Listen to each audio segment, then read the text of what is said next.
मित्रों नमस्कार। भारत माता की जय, वंदे मातरम, जय श्री राम। मित्रों मैं दिलीप पांडे, स्वागत है आपका मेरे YouTube चैनल में। मित्रों जिस तरह से पाकिस्तान के खिलाफ भारत ने सिंधु जल समझौते को रोक दिया है और उसको लेकर पाकिस्तान का ये कहना है कि ये पाकिस्तान के खिलाफ एक्ट ऑफ वॉर है, यानी सीधे सीधे पाकिस्तान पर हमला है।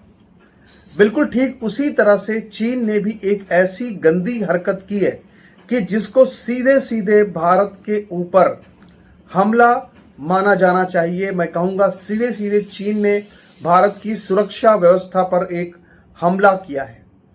और ये बात मैं इसलिए कह रहा हूँ क्योंकि मैं कह सकता हूँ कि आज का जो मॉडर्न वॉरफेयर है, जो इलेक्ट्रॉनिक वॉरफेयर है, जो एक सैटेलाइट वॉरफेयर है, आप ये मान कर चलो कि पाकिस्तान को चीन ने एक बहुत बड़ा दिव्यास्त्र दे दिया है। और ये जो दिव्यास्त्र है ये ऐसा है कि इसके बाद भारत के लिए चुनौतियां बहुत बढ़ जाएंगी, भारत की सेना के लिए चुनौतियां बढ़ेंगी और हमें इस पर निगरानी रखने की ज़रूरत है।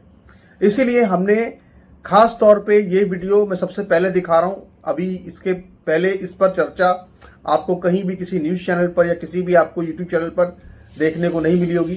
मैं पहला व्यक्ति हूं जो इस पर आपको समाचार दिखाने जा रहा हूं। तो क्या हुआ है आगे इस पर चर्चा हम करेंगे, लेकिन सबसे पहले मेरी आपसे रिक्वेस्ट है और वो ये है कि आप पहली बार अगर आए हैं हमारे यूट्यूब चैनल पर तो आप हमारे यूट्यूब चैनल को जरूर सब्सक्राइब कीजिए। जो बेल का नोटिफिकेशन आइकन है उसको आप प्रेस कर देंगे तो आपको हमारे जितने भी नोटिफिकेशन वीडियो के हैं वो जरूर आपको मिलेंगे। ये भी बहुत इंपॉर्टेंट बात आपसे कहनी है।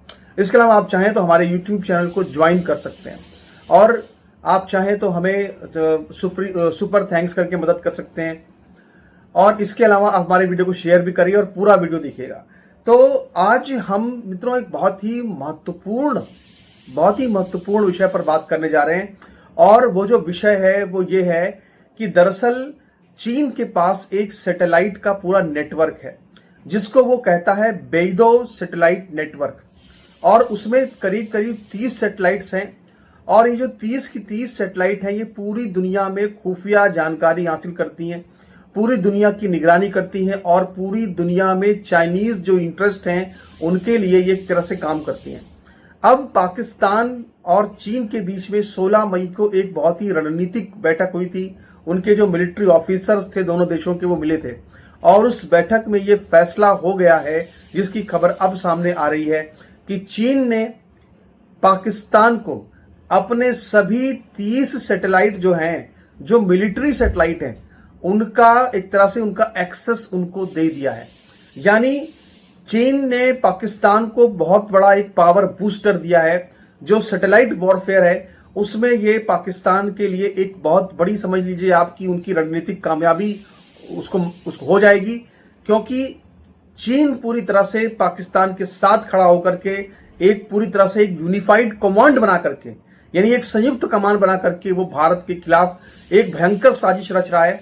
और ये एक ऐसा वॉरफेयर चीन करने जा रहा है जिसमें कि दिमाग पूरा चीन का लगेगा, हथियार पूरे चीन के होंगे और जो मैन पावर होगी वो पाकिस्तान की होगी। ये बात हमको बिल्कुल साफ साफ अब नजर आना शुरू हो चुकी है। हम क्यों कह रहे हैं कि ये पावर बूस्टर है, हम इसकी बात आपसे करेंगे, आगे चर्चा करेंगे, आगे पूरी और आपको तफसील से बताएंगे, विस्तार से बात। लेकिन सबसे पहले यहाँ पे जानना जरूरी है कि आखिर किसी मिलिट्री सैटेलाइट की इंपॉर्टेंस क्या होती है। मित्रों मैं आपको बताऊं कि जनरल GD बख्शी, जो कि हमारे देश के बहुत ही महान और बहुत ही प्रसिद्ध सेना नायक रहे हैं, उनका एक ट्वीट अभी 2-4 दिन पहले आया था। मैंने वो ट्वीट पढ़ा था और उस ट्वीट में उन्होंने ये कहा था कि भारत को ये जो युद्ध में इतनी बड़ी कामयाबी ऑपरेशन सिंदूर में मिली है, इसकी एक प्रमुख वजह यह भी है कि भारत की जो इसरो है उसने भारत को बहुत तबीयत से बहुत जबरदस्त तरीके से मदद की है। इसरो जो कि हमारी एक ऐसी बड़ी संस्था है जिसने कि चंद्रयान को चंद्रमा पर लैंड करके दिखा दिया। और ये जो पूरी उपलब्धि है, आप समझ लीजिए कि ये उपलब्धि देश में, दुनिया में कुछ बहुत चुनिंदा देशों के पास है, वो भारत ने, यानी इसरो भारत की आन बान शान है। और वो इतना बड़ा अगर वॉर हो, युद्ध हो और वो हमारे काम ना आए तो ये तो संभव ही नहीं है। धीरे धीरे करके बातें समझ में आ रही हैं। जनरल GD बख्शी ने ये कहा कि जो नाविक एक ऐप है, जो कि एक नाविक सैटेलाइट है इसरो का, उसकी मदद से भारत को जो है वो बहुत ही ज्यादा सटीक तरीके से, बहुत ही बढ़िया स्पष्ट तरीके से पाकिस्तान की एक एक लोकेशन मिली है।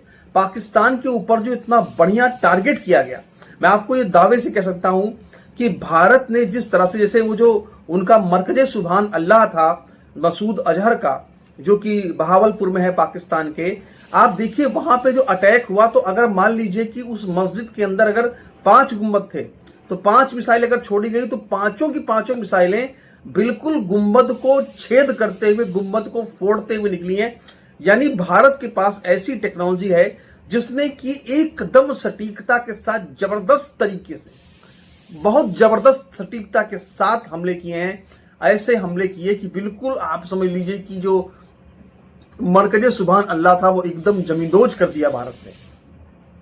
इसके पीछे जनरल जीडी बख्शी कहते हैं कि इसके पीछे जो ताकत है वो इसरो की पावर है, और इसरो ने वैसे भी कहा था कि हम हर जगह पर पूरी निगाह अपनी रख रहे हैं। तो मिलिट्री सैटेलाइट जरूरी होती है। पाकिस्तान और भारत के बीच में जो ऑपरेशन सिंदूर चला, इसके बाद पाकिस्तान को ये बात बिल्कुल समझ में आ गई कि जब तक हमारे पास सैटेलाइट मैप देखने की, सैटेलाइट की ताकत, पावर हमको जब तक नहीं मिलेगी, तब तक हम कतई भारत के खिलाफ हम जीत नहीं पाएंगे, भारत से हम युद्ध में नहीं जीत सकते। ये बात उसको समझ में आ गई है।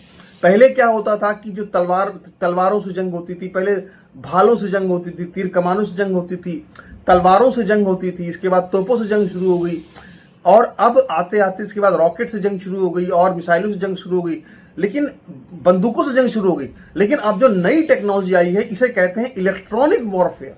यानी ये ऐसा वॉरफेयर है जिसमें कि आप इलेक्ट्रॉनिक्स के तरीके से दुश्मन के हथियारों को बेकार कर देते हैं, दुश्मन के सैटेलाइट्स को बेकार कर सकते हैं, या मिसाइल से मार करके सैटेलाइट को गिरा सकते हैं। तो 50 तरह की चीजें यहाँ पे होती हैं।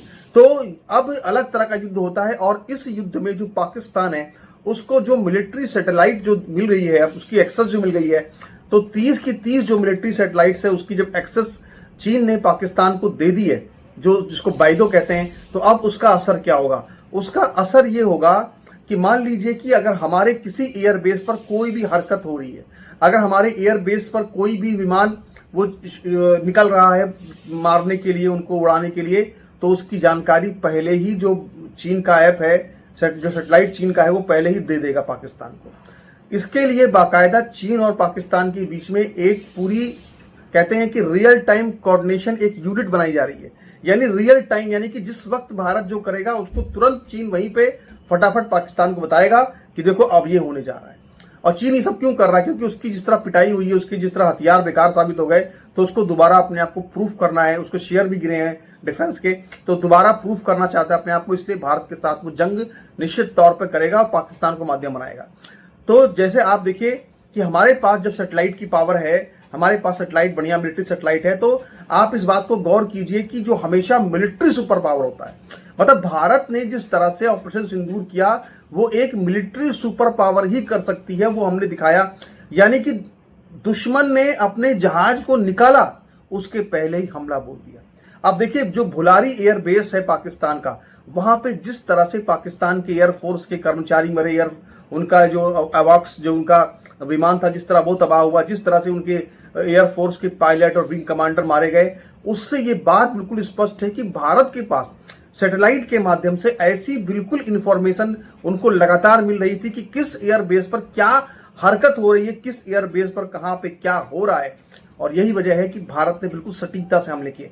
अब जब और पाकिस्तान इस बात को जानता है, इसीलिए अब पाकिस्तान ने जो सैटेलाइट की मांग की है, उनको सैटेलाइट के एक्सेस की, तो अब उसको मिल रही है। तो उससे क्या होगा कि अगर भारत में कहीं भी कोई भी हलचल होगी किसी एयरबेस पर, तो उसकी जानकारी पाकिस्तान को रियल टाइम मिल सकती है इस सैटेलाइट की मदद से।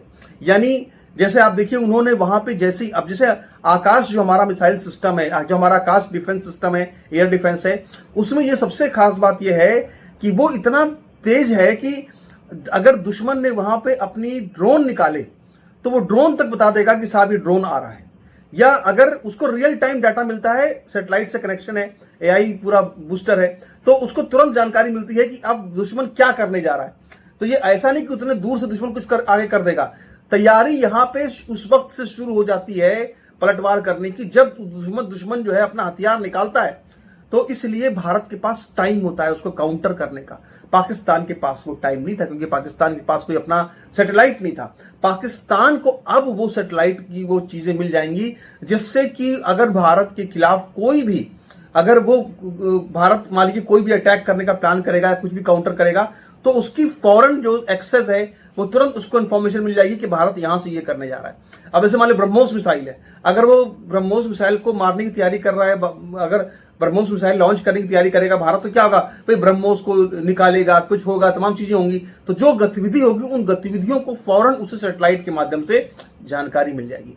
तो ये जो सबसे बड़ी जो भारत के लिए चुनौती जो चीन ने पैदा कर दी है, और चीन को मैं साफ साफ कहूंगा कि चीन ने ये जो किया ये सीधे सीधे भारत पर हमला है। और भारत सरकार को कहना चाहिए कि चीन जो कर रहा है वो सीधे सीधे एक्ट ऑफ वॉर है, इससे कम इसको नहीं मानना चाहिए। और इसके लिए चीन के खिलाफ पूरी प्रॉपर तैयारी करनी चाहिए। चीन को टैकल करने के लिए चीन को काउंटर करना बहुत जरूरी है। दूसरा ये कि ये जो सैटेलाइट इस तरह की मैपिंग होती है, इसमें क्या होता है कि दुश्मन का पूरा इलाका, यानी दुश्मन के इलाके में कहां पे पहाड़ है, कहां पे एक एक चीज दिख जाती है कि भाई किस जगह पर किस तरह की भौगोलिक स्थिति है, उससे भी जो दुश्मन होता है उसको मदद मिलती है अपनी रणनीति बनाने में। सबसे बड़ी बात यह है कि जब आपको सैटेलाइट व्यू मिल रहा होता है तो आपको यह समझ में आ जाता है कि आपको कब कौन सा डिसीजन लेना है। आपको चेतावनी पहले ही मिलती रहती है कि अब ये होने वाला है, अब ये होने वाला है। तो उससे क्या होता है कि जो ताकत होती है आर्मी की या सेना की वो बहुत ज्यादा बढ़ जाती है। और सबसे बड़ी बात यह है कि बिल्कुल 3D मैपिंग होती है, यानी 3D से मिलता है कि कहां पे क्या है। और बड़ी बात इसमें यह भी है कि लक की जो सटीकता होती है, यानी एकदम सटीक हमला। अब तक पाकिस्तान क्या कर रहा था, 500 ड्रोन भेज दिए, 600 ड्रोन भेज दिए, यहां वहां घूम रहे हैं। अब वो चाहता है कि उसको ऐसी सैटेलाइट मैप व्यू मिले कि एकदम सटीक हमला करे, कि जहां पे हमला करे वहां जाकर बिल्कुल लगे। तो इसके लिए प्रॉपर चीन जो है, चीन की मदद पाकिस्तान ले रहा है, पाकिस्तान को उसकी पूरी मदद मिल रही है। और इसीलिए मैं हमेशा से कहता रहा हूं कि अब पाकिस्तान बहुत ज्यादा खतरनाक हो गया है। मित्रों, मेरा ये वीडियो बनाने का मकसद कोई ये नहीं है कि मैं अपनी भारतीय सेना के या अपने देश के मनोबल को तोड़ूं। मेरा मकसद ये है कि हम इस चीज को जाने कि दुश्मन को इतना, मतलब कि इस हद तक पीटना चाहिए था, 2-4 दिन और उसको मारना चाहिए था कि दुश्मन ये सब सोच ना सके। अब दुश्मन फिर से खड़ा हो रहा है, दुश्मन फिर से तैयारी कर रहा है, दुश्मन फिर से चीन की मदद से सब कुछ ले रहा है। और मैं आपसे कह रहा हूं, आप देखिएगा कुछ दिन बाद ये खबर भी आएगी कि चीन का सबसे बेस्ट जो एयर डिफेंस है HQ-22 जिसे कहते हैं, वो भी जल्दी ही पाकिस्तान लेगा जरूर। उसको खबर भी आपको आएगी, आप ये खबर भी आप देखिएगा, मैं आपको आगे बताऊंगा। लेकिन जो सबसे बड़ी सबसे महत्वपूर्ण बात यह है कि चीन है तो भिखमंगा देश, चीन है तो कंगाल देश, उसको अपने देश के लोगों को खिलाने पिलाने तक का पैसा नहीं है। उसकी स्थिति यह है, चीन पाकिस्तान कंगाल देश है, उसके पास तो अपने लोगों को खिलाने पिलाने तक का पैसा नहीं है, उसके पास कुछ नहीं है। लेकिन सबसे बड़ी बात यह है कि उसको सब कुछ क्या मिलेगा, सब कुछ लोन में मिल जाएगा उसको। जो अभी आप देखिए, जो उसका JF-35 जो लड़ाकू विमान है जो कि चीन से ले रहा है अगस्त में, पहले ये था कि वो अगले साल लेता, बाद में लेता, लेकिन अब उसको जल्दी मंगवा रहा है, तुरंत डिलीवरी ले रहा है वो। तो अगस्त तक वो समझ लीजिए कि जो बढ़िया उनके लड़ाकू विमान है वो पाकिस्तान को मिल जाएंगे। चीन के जो सबसे अच्छे उनके 5th जनरेशन स्टेल्थ जो फाइटर जेट हैं वो मिल जाएंगे। इसके अलावा देखिए, अभी उनके जो एहसान इकबाल हैं, हालांकि भिखमंगा देश है, फिर भी वो कह रहा है कि साहब नहीं, हम अब रक्षा बजट अपना बढ़ाने जा रहे हैं। तो रक्षा बजट बढ़ाने का मतलब उनका ये साहब कि हम और सामान लेंगे, हथियार लेंगे। पूरी फुल तैयारी वो कर रहा है युद्ध करने के लिए। आपसे 2-3 महीने बाद फिर से हम एक युद्ध देखेंगे। पाकिस्तान जब हथियारों को ले लेगा, हथियारों से एकदम लबरेज हो जाएगा, तो वो रुकेगा नहीं। आप ये मान के चलिए, वो बिल्कुल नहीं रुकेगा, वो आप पर हमला फिर से करेगा। हमको इसके लिए अपने आप को तैयार करना होगा, हमको इसके लिए अपने आप को रेडी करना होगा फिर से देश को। और दूसरी बात ये कि हमारी सेनाओं पर हमको पूरा भरोसा है। हमारी सेना जो है वो दुनिया की एक शक्तिशाली सेना है, शक्तिशाली हमारी पूरी फौज है। और हमको पूरा विश्वास है कि जो पाकिस्तान और चीन जो हरकतें कर रहे हैं, इन हरकतों का जवाब देने में भारत पूरी तरह से सक्षम है। लेकिन हमको अब और ज्यादा सावधान रहने की जरूरत है, इसमें भी कहीं कोई शक नहीं है। नमस्कार।